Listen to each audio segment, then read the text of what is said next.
Hi there, Chris, Chap in the Cap, Motolegends. Bit of a change in format today. I'm not going to talk about clothing at all. Instead, I'm going to talk about these bikes. We've got two of these. These are the Honda CRF300 Rallys. I'm going to talk in particular about how we've taken these bikes, these relatively inexpensive, relatively lightweight bikes, and we've turned them into bikes that are much heavier and much more expensive. It was during lockdown towards the end of 2020. I remember it was a Sunday morning, and that morning I recall feeling a little bit hungover because the previous night we'd been out late to a private party in someone's garden in Westminster. We were working in the Airstream trailer, which is our office, the Airstream outside. I was writing some stuff and Sarah was hidden behind a screen pretending to work. And normally when that's going on, she's not working, she's looking at holidays that she hopes one day we'll be able to take, but probably knows we never will. She popped her head up above the screen and said, I think we should get ourselves a couple of off-road bikes. Then we can do a bit of green laning. And maybe one day we can do the TET. Sounded like a good idea. So I did a bit of research, and on the Monday morning, I ordered two CRFs, which had recently been announced. The first ride when we went to pick them up in June of last year was, I've got to say, a little bit uninspiring. It had been a long while since I'd ridden a bike like this. I admit they were light and easy, but riding them, the bike sounded a little bit like my dad's old lawnmower. It was probably less powerful than his lawnmower and almost certainly slower. But we've now done a fair amount of miles on these bikes, and I have to say they always put a smile on our faces.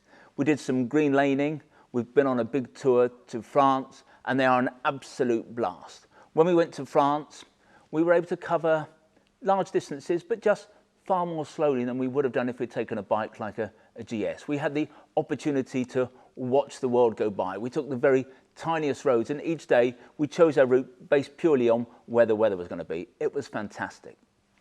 At times, we rode what we felt was quite hard. We were rushing up and down through the gears, braking hard, leaning the bikes over. It was great fun. But the joy was that even when we rode like that, rarely did we hit more than 50 or 60 miles an hour. And during that whole week when we were touring through France, not once did we have one of those bum-clenching moments where you go into a bend and realise you've gone in too fast. Since we've come back from our trip around France last autumn, we've kind of felt that the world has gone a little bit CRF300 Rally mad. We did a Facebook post a few weeks ago where we postulated that slow is the new fast, and lots of people responded to that post and seemed to agree with what we are saying. And it certainly seems to me that small bikes have become all the rage. On Facebook, we postulated that modern bikes in some ways have just become too powerful and too fast for any of us to be able to handle. And really what we're doing is marching to the beat of the manufacturer's drums. So BMW will bring out a new bike, it'll be a 1300 GS instead of a 1250 GS, and suddenly everyone will feel that the 1250 GS just wasn't fast enough, just wasn't powerful enough for them, and they'll go out and buy the 1300. Now, amazing as these modern technical marvels are, I think small bikes can be just as much fun, and in some ways even more so. In fact, recently, even a journalist on MCN asked the question, the rhetorical question, is this the best all-round adventure bike that money can buy? Now, for Sarah and I, these bikes we've decided are going to be keepers. But I'm inveterately incapable of leaving things alone. So from the very beginning, from when the bikes first arrived, I was determined to upgrade them to make them perhaps more fun, make them better to ride, to equip them so they were better for off-road riding, but also make them more appropriate for touring.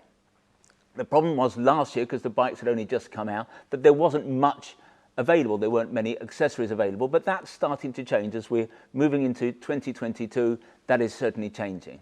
The bikes are not quite to where we want to get them yet, but I think before too long we will have the bikes exactly the position we want them to be. My hope is that we can still come in at less than the price of a GS.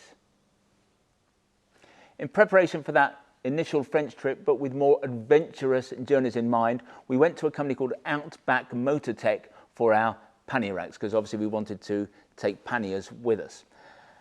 Outback Motortech is a Canadian company. The gear is designed in Canada but made over here in Europe, in Hungary and Czechoslovakia. Their stuff is incredibly sturdy, very confidence inspiring. At the same time, we got some other metalwork from them. So got these red crash bars down the side of the bodywork, and underneath there's a very sturdy metal bash plate. They were particularly necessary for me because the first time we went off-roading, we went green laning in the Surrey Hills shortly after we got these bikes, I was a little bit rusty. I have to admit, I dropped the bike a number of times, and within an hour or so I had cracked the bodywork when I'd also taken the rather inferior plastic bash plate completely off the bike. So they were, I think, for me at least, certainly necessary accessories. Another nice thing that they do from Outback Motortech, it's a toolkit, because when you put the panniers on, you have to remove the standard Honda toolkit, which isn't up to much. So there's now a much more capacious, lockable toolkit inside the left pannier rack. Handy to also to obviously be able to have some tools with you, but for me, what's really nice is it's about the right size for me to put a cap in, so that when I get off the bike, I can take my helmet off and put a cap on. In terms of the panniers, we went to the Australian company Moscow Moto. Again, I'd done some research. People told us that they make the best, sturdiest panniers. The ones we got, the 25 litres, are huge, but they're very easy to use. And certainly on our trip, they served us well. And my view is that if ever we did go off on a world trip, the one thing we wouldn't need would be new panniers. Now, on that first ride in the Surrey Hills that I've already alluded to, I did drop the bike more than once. Very quickly, I broke the brake lever. I then had another accident in France where I dropped it the other way. I broke the clutch lever. So what we got were these hand guards from the Japanese company Zeta. We also got these 2-finger levers, which are much nicer to use because they really do articulate easily with 2 fingers. They're also from Zeta, so they were, I think, very useful upgrades. We also got, or rather I got, Sarah didn't feel a need to it, but I wasn't completely comfortable with the bars on my bike. I felt I was leaning too far forward. I wanted to be a little bit more upright, so I got a slightly higher set of bars. Behind the screen, what I've got here is an Interphone wireless charger. I got that for a number of reasons, because I didn't want to put a sat-nav on the bike, and obviously I've got an app on the phone. I've actually got a TomTom app, so I could use the phone as a sat-nav. But I've also equipped the bike with a lead for a Machner heated jacket. I've reached an age, I just don't like getting cold, so I like to have a heated jacket. The Machner jacket, excuse me, is perfect because this is a small bike. It doesn't develop an immense amount of electrical power. So if I'd gone with our warm and safe jacket, that 90-watt jacket at night, it would have just drained the battery. We would have ended up riding along late at night with no light. So the draw on the Machner jacket is much less. I think it's perfect for a small bike like this. So if you've got a bike that's 400cc or less, it's the Machner heated jacket you want. I think it's just perfect. Also put on the bikes, again, because I'm a bit nesh and I don't like getting cold, got these Daytona heated grips that work incredibly well. As far as the seat's concerned, as soon as the bike was confirmed, that my order was confirmed, I went to the American company Seat Concepts and ordered 2 comfort seats for the bikes. I did think they were necessary because I looked at the bike and the original seat looked incredibly uncomfortable. To tell the truth, it wasn't particularly uncomfortable. So whilst it's nice to have these and whilst they are very comfortable, I'm not sure that it was a totally necessary accessory. Next thing I want to do was put better tyres on it. These tyres, the standard tyres, are from a company called IRC, and it's not a name I know. They didn't really inspire confidence. No, I don't mean in terms of riding, because I didn't ride hard enough. I'd never ridden in conditions that were going to test the tyres, but I just felt that I wanted to ride in a better known brand of tyre. That's just me, probably unnecessary. Indeed, I'm sure it was unnecessary, because I went to our local tyre supplier, Guildford Tyres, to tell the guy what I wanted to do, and he looked at me as though I was a complete nutter, complete waste of space. He said, why don't you just go away and ride the bike? And I'm sure he was right. I'm sure I don't need better tyres than this, but actually I do have on order now a set of 50/50 Anarchy Wild tyres, and in truth, I'm just going to feel more confident riding this bike if I've got a set of Michelin tyres to the tyres that come as standard. Final part of the jigsaw to date, but perhaps the most exciting addition we've made to the bike, is a new exhaust system, and we've gone for one from Yoshimura. I have to say that I don't like bikes that have offensively noisy exhaust, but I do like to be able to hear the exhaust when I'm riding. I think it just makes the whole experience a little bit more fun. The Yoshimura system comes in 2 forms. You can either just get the end can or you can get the full system. We took the view, in for a penny, in for a pound. We went for the full system. But what I particularly like about it is it looks totally standard. It looks part of the bike. It doesn't look as though you've gone and bolted on someone else's aftermarket exhaust. I have to say that it also sounds terrific. Mentioned that when I first picked up the bike, I was a little bit underwhelmed. The bike wasn't particularly powerful and it didn't sound great either. Well, the new exhaust has completely transformed the bike in that respect. Here's what the bike sounded like before we put the new exhaust system on.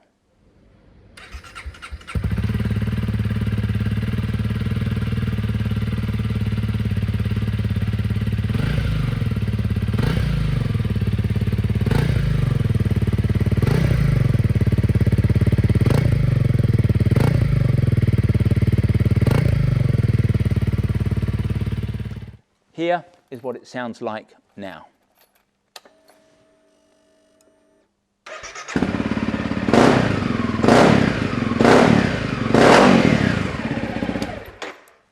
I think you'll admit, it sounds much more meaty, it sounds much more like one would expect an off-road bike to sound. Now, I've never been particularly bothered or concerned about or convinced of the benefits of the weight saving and the extra power that you get when you put an aftermarket exhaust on your bike. I think on a big, powerful modern bike, that makes almost no difference. And certainly, I'm just not good enough as a rider to be able to exploit that extra few horsepower and that extra bit of weight saving. In this particular case with this bike, the new system saves about 1.5 kilograms. And given all the stuff that I've thrown on the bike, all the weight I've added, that's going to make absolutely no difference at all. The other thing that comes with a aftermarket exhaust system is normally a little bit more horsepower. What this system does, it develops just 2 more horsepower. But what you need to understand is that on the CRF, that's an increase in power of 6%, and that starts to make a difference. And certainly, riding the bike, perhaps it's the noise convinces you that you're riding a more powerful bike, but it certainly feels different. It's transformed the riding experience. It's certainly made it much more fun. And I feel as though the bike is developing more pull, particularly low down. Looking forward to the future and what we're going to do with these bikes, not far from where I want to get them to be. I think one of the last things that I'm going to be looking at, I want to lower the height of the bike a little bit. I'm of a certain height. I find it quite difficult to get on this bike. I have developed a technique that will allow me to cock a leg over it, even when the bike is totally upright, but I wouldn't mind it being a few inches lower. There are a couple of people who do systems, because what I want to do, obviously, I want to lower the bike. I don't want to use the standard system that Honda have for just lowering the bike. I want to have a system that's not going to affect the rideability of the bike, so that's going to mean doing something with the front springs as well as the suspension system. K-Tech do a system, but there's also one from Olin, so I've got to do a little bit of research on those 2 systems. I'll make up my mind shortly. All I can say in conclusion is that I think the Honda CRF300 Rally bike is a cracking little bike. These bikes never fail to put a smile on our faces, and what Sarah and I have found is that when we go down to breakfast at Goodwood, which we often do before we start work in the morning, we found ourselves preferring to take these bikes rather than our regular bikes, which are smoother, bigger, more powerful and so on. I do accept, of course, that if you want an adventure bike to undertake a long distance daily commute, or if you want to do tours of huge miles, then you're going to be better off on a big GS or something similar. But I think things change if you want to do some off-road stuff, if you want to occasionally leave the black stuff, because you have to be a bit of a riding god to really handle tricky stuff on a GS. A GS is, for most of us, simply too big to ride off-road. So if you want to do something truly adventurous, this is the kind of bike you should look at. It does everything you want. It's fast enough for the road and agile enough off-road. A lot of people, of course, just can't get over the power deficit. The GS, after all, is 5 times more powerful than this bike, but by the same token, it's 75% heavier. In terms of undertaking a journey, in the real world, if you set off on one of these and set off on a GS, what would the difference be in your arrival times? The way we see it, life is not a race, and if the journey is more important than the timing of the destination, then look at the CRF, because I think it's right up there.